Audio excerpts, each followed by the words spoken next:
always great to have a chance to speak with you. The last time you and I saw each other several years ago, Vancouver, it was actually at the Juno Awards, and that's when the Bare Oh, Naked Ladies were being yes. inducted in the Canadian Hall of Fame.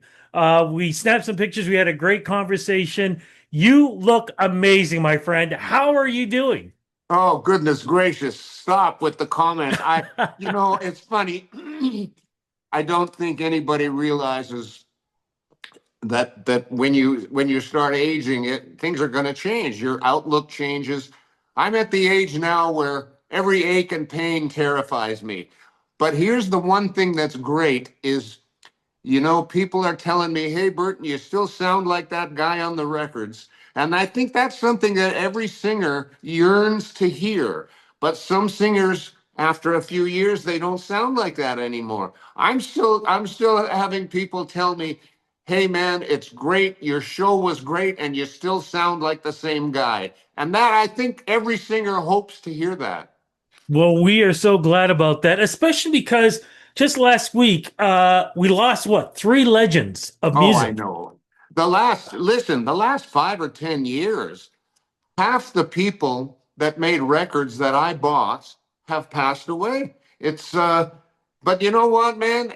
When you realize we're all heading the same direction, so you do the best you can. You do the best you can.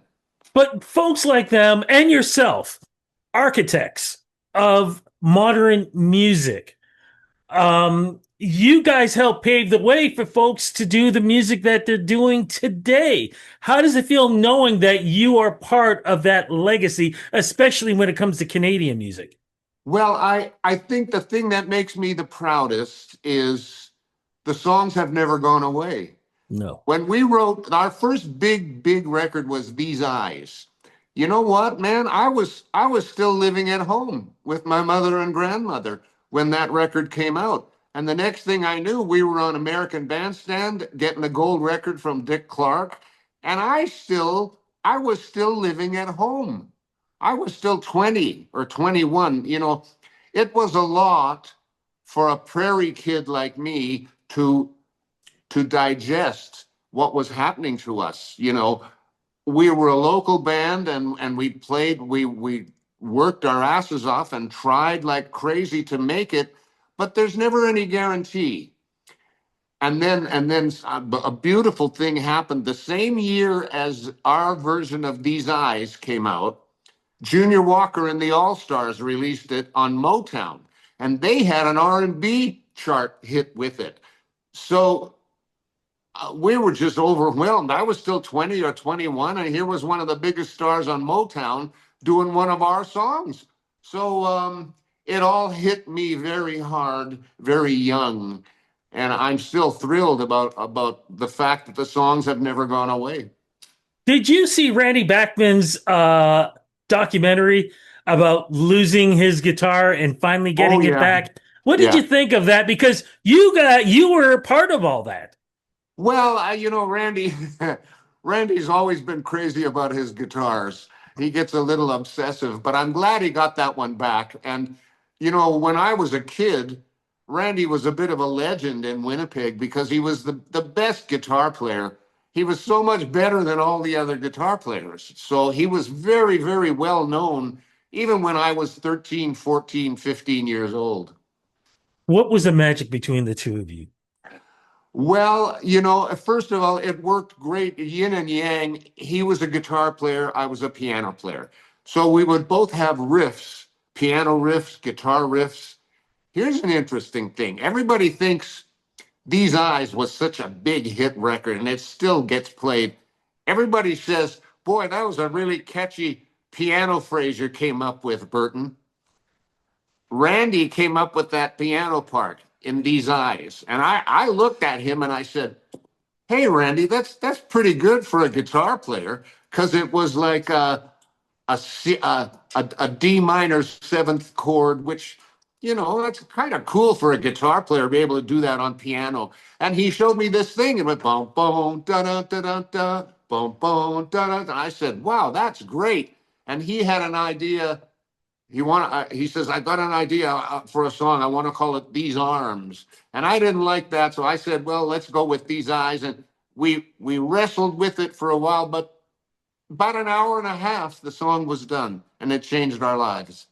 He changed Maestro Fresh West's life too when he sampled that. Oh, unbelievable. We were, way back in, I mean, we made it kind of, we were successful before the days of MTV. There were no videos yet. So once in a while we'd get a break. I was on the dating game. And the reason, and listen to this, because the reason I was on the dating game, the other three guys in the Guess Who were married. They couldn't be on there, but they said, your lead singer is single. If he will come on and be bachelor number three, then we'll let you guys lip sync a song. So we got to lip sync Undone at the beginning of the dating game. And, there was no other pop music on television. So we thought that was a pretty good break. Um, but I didn't get picked anyway, so I didn't have to go on a date. One Oh, of the great and here's the interesting thing. Our new album, it has a picture of a clock and a watch and another clock. The big clock I bought one time on tour. The little clock was my mother's alarm clock her whole adult life. And the watch in the middle is the watch I got for being on the dating game and not getting picked. I'm gonna So, get I'm gonna get to the album, and I want to get to a lot of shows because Canada Day is Burton Cummings Day oh, it's a big weekend. I deal want to for get us. I want to get to that, but the one thing I want to make mention that people forget, one of the greatest performances of all time, you, Lenny Kravitz, together, American Woman. I saw, yeah, I remember doing that, and Lenny was great about it all.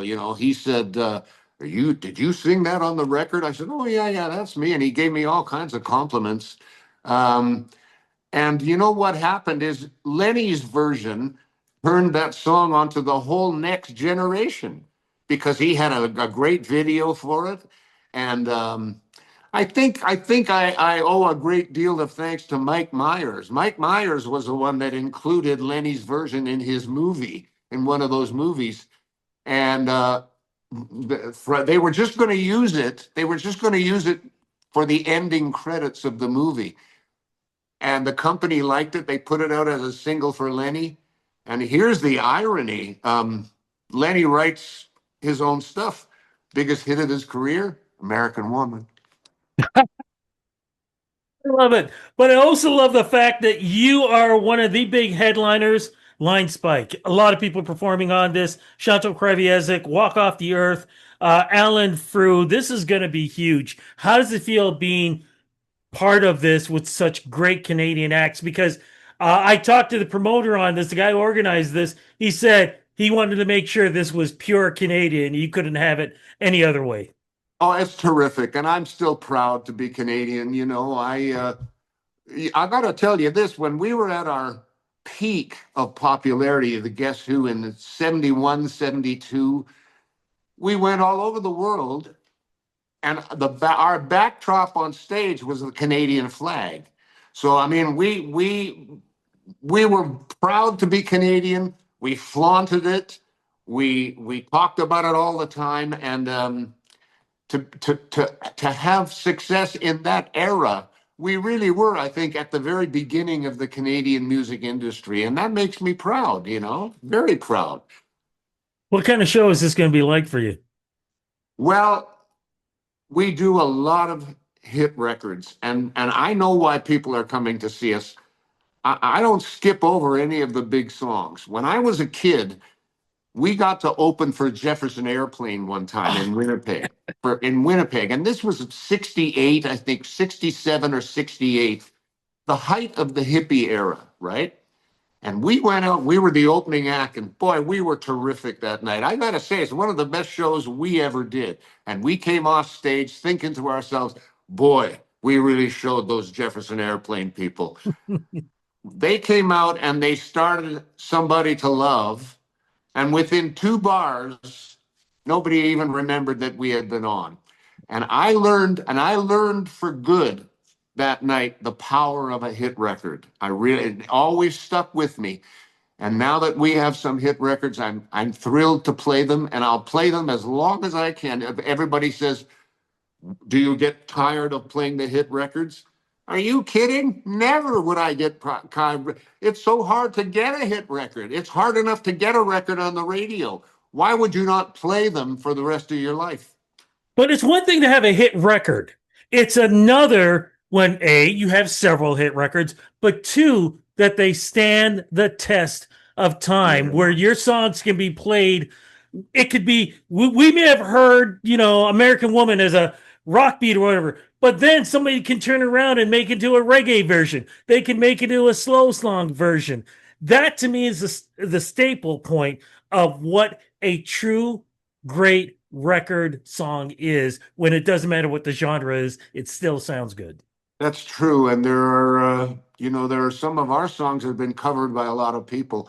I'm still partial to No Time. I always loved No Time as a record, and I'll tell you why. Up until No Time, we had These Eyes and Laughing and Undone, and they were softer. They were softer records. When No Time came out, it was straight ahead rock and roll, and I think we started getting taken a bit more seriously after No Time because it's a rock and roll record. And I heard it on the radio the other day here in Canada. It didn't sound that old to me. It didn't sound like 50 years ago. Now, if I'm correct, and correct me if I'm wrong, Canada Day, Casino Rama? Yes, yes, fantastic. And it's one of those big deals. We've done it several times before, and it's a big Canadian deal. So I uh, I always look forward to hitting the road again, and I love this band I have. This is the best band I've ever been in. Tremendous. And you mentioned about new music. What's going on with that, sir? Um, New music. I still have enough songs for yet another album, but we just released a new album a few months ago. It's called A Few Good Moments. I'm very happy with the reviews, and the critics have spoken very kindly, and the fans love it. So here I am at 77. I'm still cutting records. I've graduated and made it and survived into the Taylor Swift era. Isn't that incredible when you think about it? What is it, like the Beatles era to the Taylor Swift era? She How broke many every people can, record. She how broke can, all how the many, records. but how many people can say that? You Oh, can. well, here's the reason I say that, and I joke about it with the crowds sometime, is our new album has come in three different colors of vinyl. And I've never had Yes. colored vinyl before. I've done over 30 albums, and this is the first time I can say, "Hey, I got an album in colored vinyl." So I kind of joke with the crowd sometime and say, I've lived into the Taylor Swift era because our new album is in colored vinyl, and I'm very proud of that too. Really, that's a new thing for me too. I love that. What's going on with the rest of 2025 for you, sir? A lot of touring. Our band is ready. We've rehearsed a lot. We've got a tremendous 2 hour show put together. There's going to be some shows with Randy Bachman eventually, probably as the Guess Who. But in the meantime, I've got a ton of shows booked with my own band. I'm very happy with this band. And as I say, the fans are saying I still sound the same, and that makes me very, very happy. Can we still get merch of the Guess Who and merch of your solo act? There's going to be new merch for the when Randy and I take this out. There'll be new merchandise. As far as my stuff, there's a ton of it. We've made coins, beautiful coins with my autograph on them, with a list of the hit songs on the other side. We have photos. We have re-releases, remastered re-releases of all of the albums on CD. So I'm happy about all of this. That's like I'm busier than I have been in years, man. But I think one of the cool things is that you are how do I put it? You're connecting with fans again because you're basically opening up the closed door and giving us a chance to see certain things that we'd never have a chance. Like for example, showing us lyrics of songs that maybe you were in the back seat of a vehicle or on a plane writing Oh this yeah. stuff, and now you're showing us this. I think is amazing. I Here's the thing. I kept everything. Nobody knew that the internet was coming, but we didn't have laptops yet. We didn't have phones yet. And I kept handwritten diaries the whole time, all over the world, Australia, Japan, Hawaii, New Zealand. I always kept handwritten diaries and dated it and the location where we were. Excuse me. And now with the internet, why not haul that stuff out? People love to see the scribblings of the original words, the no time and American woman and no sugar and share the land. And I have all those original scribblings. People love to see that. I'm glad I kept everything. Same here. Look, I'm gonna let you go because I know you got a busy schedule. Before you go, two more questions. One, what advice do you want to give the young acts who are out there today? And two, how do you want your career to be remembered by fans 200, 300 years from now? Okay, first question. Advice I would give to young musicians: try and write your own material. That way you have control over your future. If you are just an artist like Elvis Presley or Kenny Rogers, they were very big stars, but they never wrote anything. And the minute that song finding machine runs down, you're finished. But if you write your own material, you have a bit more control over your future. As far as being remembered, you know, I've put out a couple of books of poetry. Yes, I'm a singer, I'm a piano player, but I'd like to be remembered as a songwriter. I think more than if I had a wish, put it that way. If I had a wish, I'd probably prefer to be remembered as a songwriter because that, to me, if you have no songs, there's no performance. I was born in the right era because I got a chance to see you guys in your heyday, and it has been a pleasure to be in this business and to be able to speak with you. Oh, Because I thank said, you. if you told little me that I watched you on TV or I watched you on stage, going, I'm going to get a chance to interview this guy. I'm going to take pictures of him. Would never believed it in a million years. And to be able to do this, it is such an honor. And I say thank you for the music. Thank you for letting me help document your career, but thank you just for the great experience that you've given me and given people around the world. Well, very kind words. You've made me feel like you made me feel very special. Thank you for having me. Um, I'm very, very happy about what's going on in my life. It's like I'm being re-welcomed into the United States after the fake Guess Who is over with now. It's like it's all starting over for me again. So thank you very much for the kind words and thanks for having me. And if you're ever around when we're playing, come and we'll get a picture together.